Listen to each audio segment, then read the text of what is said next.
मित्रांनो नमस्कार मित्रांनो, राज्य शासनाच्या तिजोरीत खटखटाट झाल्याने अनेक योजनांना ब्रेक लागण्याची शक्यता आहे। 1 लाख कोटी रुपयाची तूट भरून काढण्यासाठी शिवभोजन थाळी, आनंदाचा शिदासह इतर योजना बंद करण्याच्या विचारात राज्य सरकार असल्याची माहिती आहे। मुख्यमंत्री माझी लाडकी बहीण योजनेमुळे तिजोरीवर भार वाढला आहे। आगामी अर्थसंकल्पासाठी घेण्यात येणाऱ्या विविध विभागनिहाय बैठकांमध्ये इतर योजना बंद करण्यासंदर्भात चाचपणी केली जाणार आहे। शिवभोजन थाळी बंद करू नका अशी मागणी छगन भुजबळ यांनी पत्राद्वारे मुख्यमंत्री देवेंद्र फडणवीस यांच्याकडे केली आहे।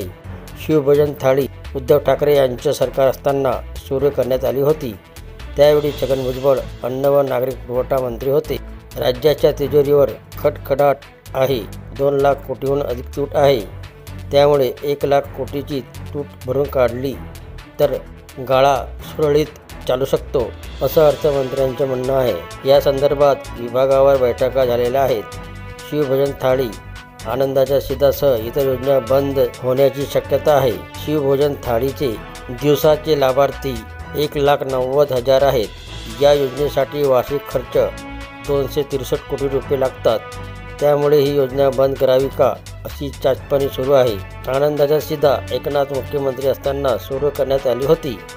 दिवाळी, शिवजयंती, डॉक्टर बाबासाहेब आंबेडकर जयंतीनिमित्त आनंदाचा शिदा वाटप करण्यात आलं होतं। आनंदाचा शिदा म्हणून 4 वस्तू 100 रुपयात दिल्या जातात। बाजारात याची किंमत 500 रुपये इतकी आहे। यामुळे उरलेली रक्कम राज्य सरकार आपल्या अनुदानातून भरत होतं। दोन्ही योजना बंद करण्याकरिता अर्थमंत्र्यांनी काही आढावा बैठका घेतलेल्या आहेत। त्यामध्ये दोन्ही योजना बंद करायच्या का अशी चर्चा झाल्याने सूत्रांनी सांगितले आहे।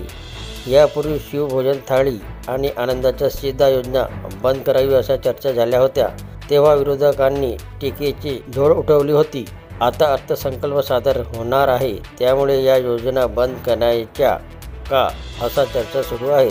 दरम्यान लाडकी बहीण योजनेमुळे तिजोरीवर भर वाढलेला आहे।